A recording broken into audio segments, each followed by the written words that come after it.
The Inca pantheon was filled with deities that spanned a wide range of divine roles and powers, mirroring the diversity of other polytheistic societies, such as their creator deity, celestial figures governing the sun and moon, and an underworld god.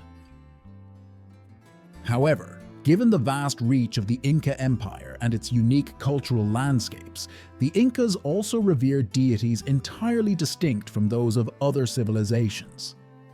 Incan mythology, with its vibrant legends and sacred lore, includes many gods and goddesses with distinct identities and origins not found elsewhere. From a brilliantly colored llama embodying fortune and fertility to a woman transformed into a sacred plant, these 5 unique deities highlight the rich and distinct traditions of Incan worship. Rise and fall of the Inca Empire. The people commonly referred to as the Inca didn't actually use that term for themselves. Rather, Inca was the Quechua word for king or nobility. What is now recognized as the Inca Empire, a sprawling dominion covering thousands of miles and encompassing a rich variety of cultures and communities, was an intricate network of conquered and absorbed societies ruled under a central government. Known in its time as Tawantinsuyu, or the Realm of the Four Parts in Quechua, the empire's extensive reach stretched from the southern areas of present-day Colombia through Ecuador and Peru to Chile, and included parts of Bolivia and northwestern Argentina. At its height, Tawantinsuyu was home to an estimated 12 million people, and its might came from bringing previously established civilizations like the Chimu and Chansey into its sphere. The empire's power radiated from Cusco, which operated similarly to a modern federal capital, akin to Washington, D.C. The government was highly organized, with 4 distinct administrative divisions that kept the empire cohesive despite its vast size. At the helm of this complex structure was the Sapa Inca, or emperor, regarded as both political ruler and divine figure. Rather than a written language, the Inca relied on quipus, a sophisticated system of knotted cords for record-keeping. Although Quechua was the empire's official language, many other languages persisted throughout Tawantinsuyu, reflecting the diversity within the empire's borders. The Inca were master builders and engineers. Their architectural achievements in stone and their extensive infrastructure, including roads, bridges, terraces, and aqueducts, were unparalleled in the Americas and still stand as a testament to their ingenuity. These advances in agriculture through terrace farming and irrigation greatly enhanced crop yield, with many of these structures functioning to this day. The empire's origins trace back to the early 13th century, with a major phase of expansion under the dynamic Sapa Inca Pachacuti in the early 1400s. However, the empire's peak was short-lived. Just a century after Pachacuti's rise, Spanish conquistador Francisco Pizarro arrived in 1532, intent on conquest. By this time, the Inca Emperor Huayna Capac had recently died, likely of smallpox, a new disease introduced by European contact. His death sparked a brutal succession war between his sons, weakening the empire further as smallpox continued to spread. Atahualpa, who emerged as the victor in the succession struggle, was quickly captured and executed by the Spanish, setting off a rapid decline. Though resistance endured, the empire steadily fell under colonial rule, and the last stronghold of the Inca Empire fell in 1572, marking the end of Tawantinsuyu. Inca Religion. Polytheistic religions throughout history have often venerated universal gods, deities representing fundamental forces or concepts common across many cultures. Whether in ancient Greece, Mesoamerica, or Egypt, Pantheons typically included a creator deity, a sun god, a goddess of earth or fertility, a deity ruling the underworld, and numerous minor gods who governed natural events like storms, droughts, and illness. The Inca religion, similarly, had its own rich array of deities, spirits, and sacred objects. The Inca adapted and integrated religious elements from the various cultures they absorbed over the centuries, creating a layered spiritual system that blended gods and local spirits known as apus and huacas, or holy places and rituals. At the center of Incan worship were primary gods like Viracocha, the powerful creator deity, Inti, the revered sun god, and Pachamama, the earth mother. Rituals and offerings were common practices to honor these deities, with sacrifices ranging from animals to human lives. Particularly notable was the ritual called Catequil, meaning royal obligation, in which children were sometimes offered to the gods during critical times of drought, famine, or conflict. Ceremonies like these often accompanied festivals, and one of the most famous still celebrated today is Inti, the sun festival held during the winter solstice. While today's festival omits sacrifices, it reflects the deep-rooted reverence for Inti and continues to be celebrated in parts of Peru, Bolivia, and Ecuador. A well-known, though likely fictional narrative from the Incan conquest is the belief that the Inca mistook Spanish conquistadors for Viracocha, described as a pale, bearded man. According to some versions of this tale, the Inca assumed the Spaniards were the earthly embodiment of Viracocha himself. Many historians, however, consider this narrative a European fabrication, as no known Inca records describe Viracocha with such features.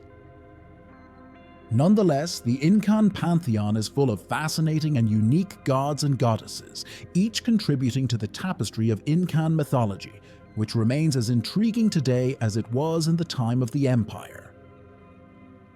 Number 1. Mama Ocllo, spinning a yarn. Mama Ocllo, also called Mama Ocllo, is remembered as a goddess of fertility and a cultural teacher in Incan mythology, with a story that highlights her divine lineage and talents.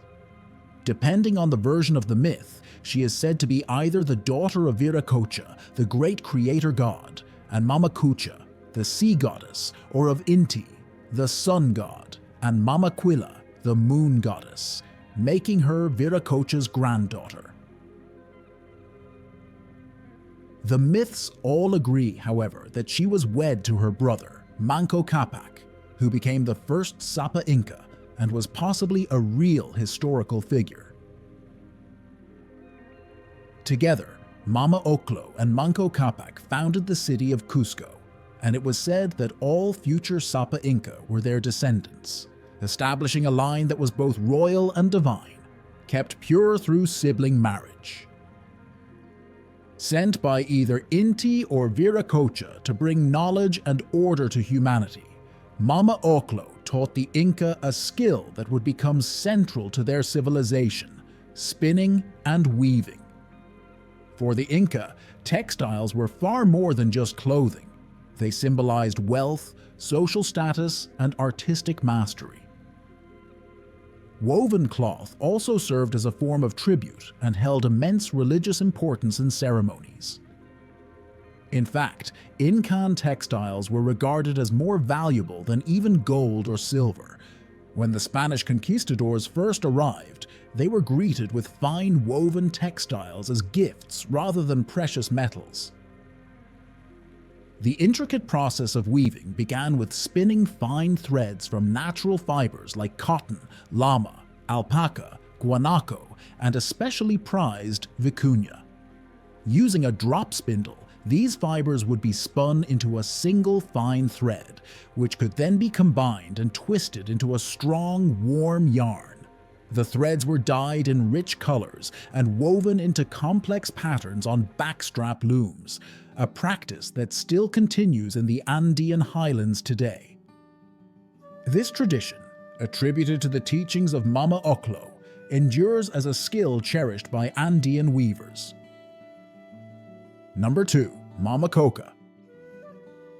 The reverence the Inca held for Mama Coca, goddess of health and happiness, reveals their deep respect for the coca plant, a stark contrast to how it was later viewed by Western colonizers.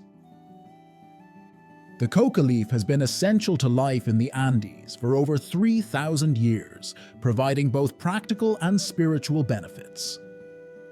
It has been found alongside Incan mummies, left as temple offerings, and exchanged as gifts with newly conquered rulers.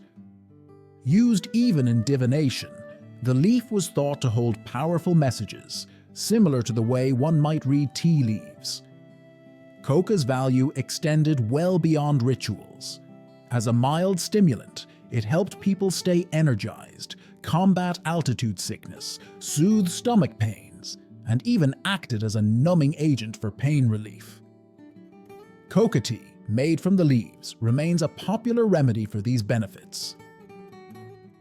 The legend of Mama Coca paints her as a goddess of healing and vitality with a tragic past. Once a mesmerizingly beautiful woman with green eyes and hair as dark as the coca plant, she inspired such intense desire among men that her refusal to settle down led to her downfall. In response, the Sapa Inca ordered her execution. When her remains were buried, they transformed into the coca plant, which the grieving ruler then chewed to ease his sorrow. This story enshrines the sacredness of the coca plant in Andean culture, where it became deeply tied to both personal and communal rights.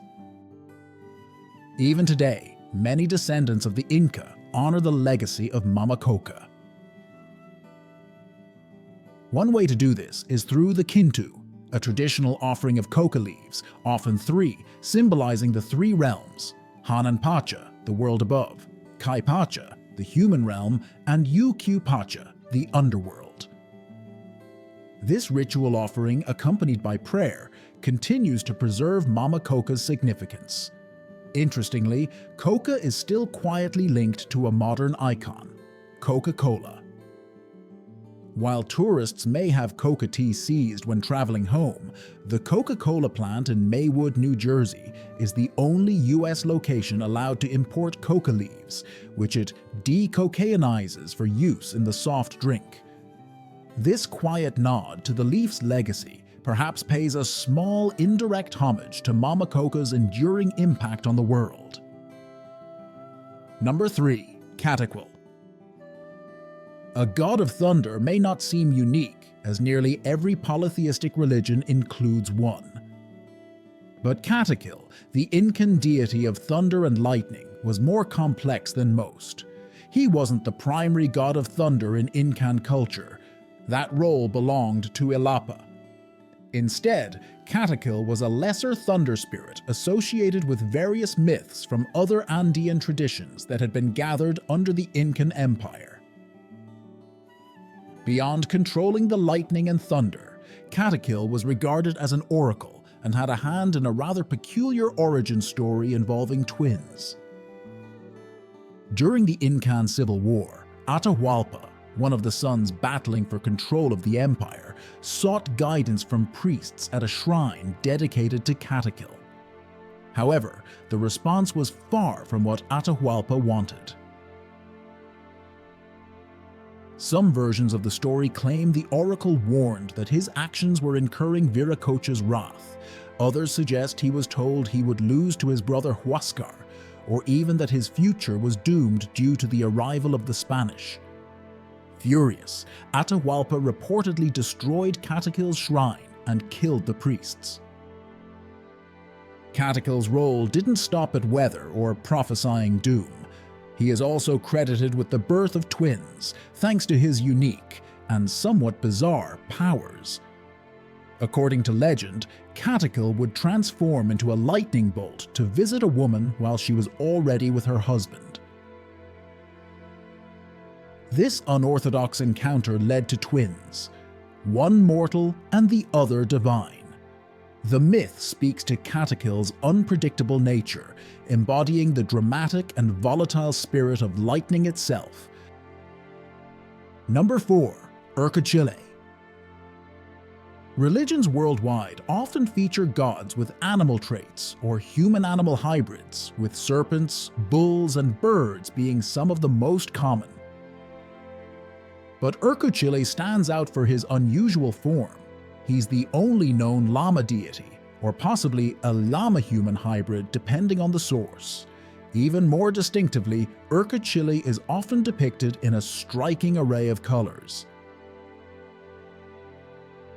As the Inca god and protector of animals, especially those vital to their society, like llamas and alpacas, his role in their mythology is unique. Given the centrality of llamas and alpacas in Inca culture, it's no wonder they had a dedicated deity watching over them. Llamas were essential as pack animals and sources of meat, while alpacas were bred for their fleece, which was so valuable that only the nobility had access to the finest fiber. The animals held such a revered place in Incan society that they were regularly offered in ritual sacrifices to honor other gods and were even mummified. Urcuchillay was also a celestial guardian, part of the Hanan Pacha or upper world, often associated with what we know today as the constellation Lyra. Inca herders saw this constellation as a heavenly llama that watched over their herds at night, ensuring their health and growth while the herders themselves rested. Number 5. Axo Mama. Potatoes are a global favorite, mashed, baked, fried, shredded, or turned into tots, and we owe this universal comfort food to the Incas, who were the first to cultivate and refine it. The Incas, in turn, paid homage to their goddess of potatoes, Axo Mama, also known as Axo Mama. As the mother of potatoes and daughter of Pachamama, Axo Mama played an essential role in aiding the Incan people's cultivation efforts. With her guidance, the Incas ultimately developed over 3,000 potato varieties, a testament to her influence and the people's ingenuity. Although potato domestication began well before the Incas' rise, it was under their care that cultivation methods truly flourished. They refined growing techniques and even developed chuño, a freeze-dried potato product that allowed potatoes to be stored for years as a famine reserve. Given potatoes' significance in sustaining the empire, honoring Axo Mama was essential for continued abundant harvests. Unique-looking potatoes were often set aside as offerings or idols to honor the goddess, and some potatoes even accompanied the dead as burial items. Intriguingly, certain scholars speculate that potatoes may have even served as an informal way of measuring time, with increments based on cooking durations. While little physical representation of Axo Mama has been found, her legacy is unmistakable. Today, the immense variety and creativity of potato dishes, especially in Peru, are a tribute to her enduring influence on one of the world's most beloved foods.